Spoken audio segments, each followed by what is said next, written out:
کہ سندھ اسمبلی جو ہے اس نے غیر اسلامی جو ہے وہ پاس کیا ہے قانون اور اس کو ڈیزالو ہو جانا چاہیے،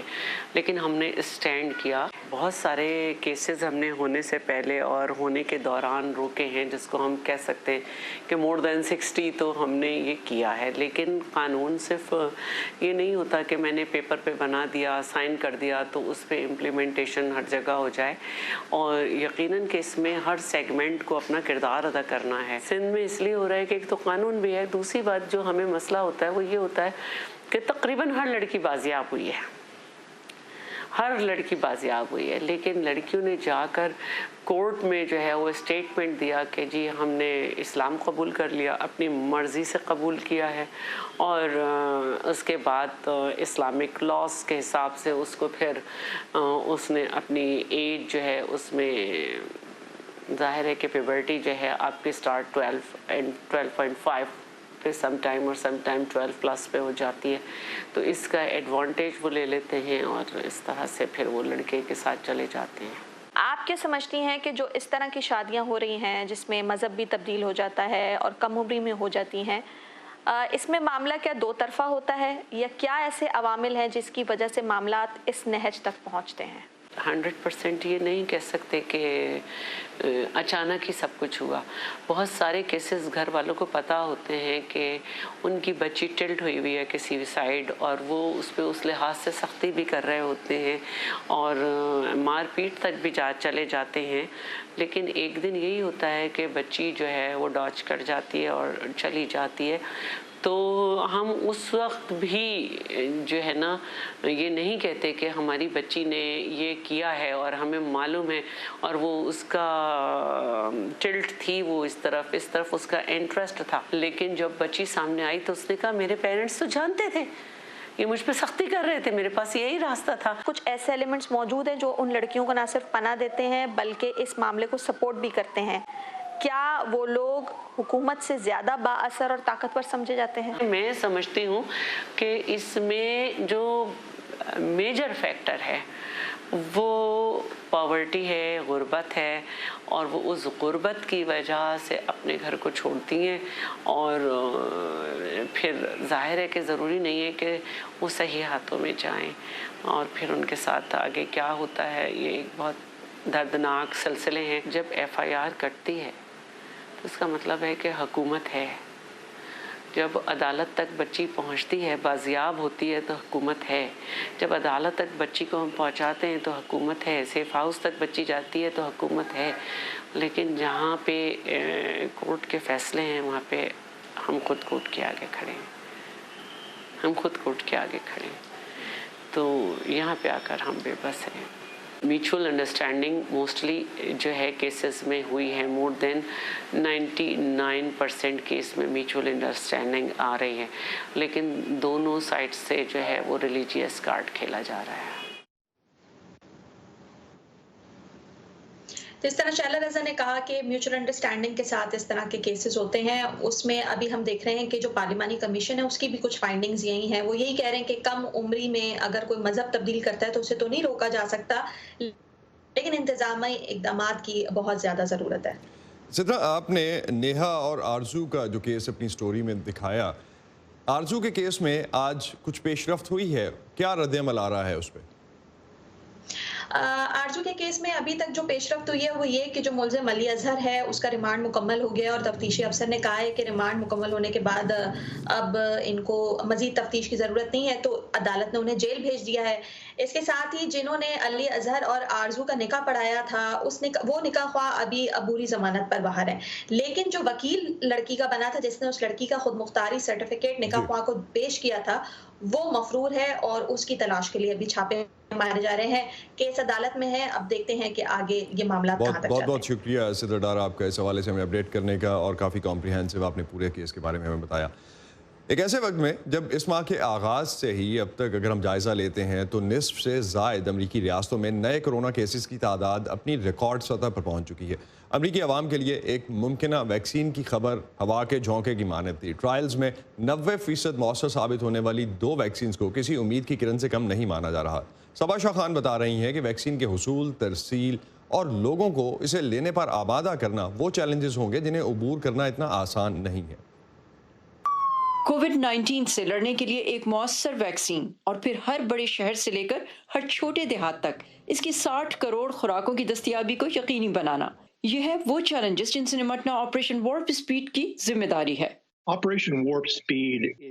وارپ سپیڈ امریکی حکومت کا پروگرام ہے جو کووڈ 19 کے تیز رفتار علاج پر کام کر رہا ہے۔ اس میں نہ صرف ویکسینز بلکہ علاج اور ٹیسٹنگ بھی شامل ہے۔ اس کے ذریعے امریکی حکومت کووڈ 19 کی ویکسینز اور ادویات کی تیاری سے متعلق بہت سے پروگرامز کی فنڈنگ کرتی ہے اور کوشش کرتی ہے کہ کسی ایک پروگرام کی ناکامی کی صورت میں کام رکے نہیں اور زیادہ سے زیادہ پروگرامز کو عوام کے لیے جلد از جلد آگے بڑھایا جا سکے، جیسے فائزر اور بایون ٹیک ویکسینز جو آج کل زبان زد عام ہیں۔ حال ہی میں سامنے آنے والے فائزر اور بایون ٹیک کی ویکسینز کے تیسرے مرحلے کے نتائج کے مطابق یہ ویکسینز 90% مؤثر ہیں۔ اگر ایف ڈی اے کی جانچ پر ڈیٹا درست ثابت ہوتا ہے اور مجھے امید ہے کہ ایسا ہوگا تو اس ویکسین کو امریکہ میں ترجیحی بنیادوں پر ہیلتھ کیئر ورکرز اور دیگر ضروری کارکنوں کو دیے جانے کی ہنگامی بنیادوں پر اجازت دی جائے گی۔ حالانکہ امریکی آپریشن وارپ اسپیڈ نے فائزر اور بایون ٹیک ویکسینز کے بنانے میں سرمایہ نہیں لگایا، لیکن ابتدا میں ہی امریکہ نے ان کمپنیز کے ساتھ کسی بھی ویکسین کی خرید کا اب تک کا سب سے بڑا کانٹریکٹ کیا اور 1.95 ارب مالیت کی خوراکیں پہلے ہی خرید لی۔ یہی نہیں بلکہ آپریشن وارپ اسپیڈ درجن بھر فارماسیوٹیکل کمپنیوں کو اب تک ویکسین بنانے کے لیے تقریباً $12 ارب فراہم کر چکا ہے اور ان کی تیاری امریکہ اور کچھ دوسرے ملکوں میں جاری ہے۔ اس دن فوری طور پر آگے بڑھنے کا اشارہ دیا جا سکے، یہ آپریشن وارپ سپیڈ کی خصوصیت ہے۔ اگر کوئی ویکسین ایف ڈی اے کے معیار پر پورا نہیں اتر پاتی تو اس کمپنی کو اپنی لاکھوں کروڑوں خوراکیں ضائع کرنا ہوں گی۔ ایک محفوظ اور افادیت کے معیار پر پورا اترنے والی ویکسین اور اس ویکسین کو لوگوں تک پہنچانے کا کام، یہ تمام مراحل پورے ہونے کے باوجود اگر ویکسین لوگوں کا اعتماد حاصل کرنے میں ناکام رہتی ہے اور لوگوں کی ایک بڑی تعداد ویکسین نہیں لیتی تو ماہرین کے مطابق یہ ایک بڑی ناکامی ہوگی۔ اکتوبر میں نیو جرسی ہیلتھ ڈپارٹمنٹ کے تحت ہونے والے ایک فرنٹ لائن ورکرز سروے کے مطابق ریاست نیو جرسی میں صرف 40% نرسیں اور 60% ڈاکٹرز کووڈ 19 ویکسین لینا چاہیں گے۔ Doctor Ali Khan Nebraska university کے پبلک ہیلتھ ڈپارٹمنٹ کے ڈین ہیں۔ ویکسین کو لے کر کافی ہچکچاہٹ موجود ہے اور ہمیں پہلے ہی پتا ہے کہ ممکنہ طور پر 1/4 امریکی کسی بھی حالت میں ویکسین نہیں لیں گے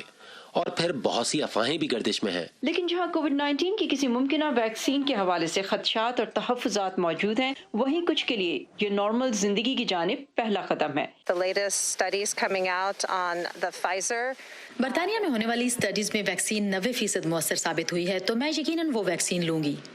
میرے خیال میں اس ہفتے جو چیزیں سامنے آئیں وہ کافی مثبت تھیں، لیکن میں انسانی ٹرائلز کے کسی قسم کے مسائل کے بغیر کامیاب نتائج کا انتظار کروں گا۔ صحت عامہ کے ماہرین کے سامنے ایک اہم سوال اس وقت یہ ہے کہ آیا ہسپتال اور صحت عامہ کی دیکھ بھال کے دوسرے مراکز اپنا اسٹاف ویکسینیشن کے لیے وقف کرنے کے متحمل ہو سکیں گے، خاص طور پر ایسے میں جب کووڈ 19 کے کیسز کی تعداد بڑھ رہی ہے۔ اس کا آسان حل ڈاکٹر علی خان بتاتے ہیں۔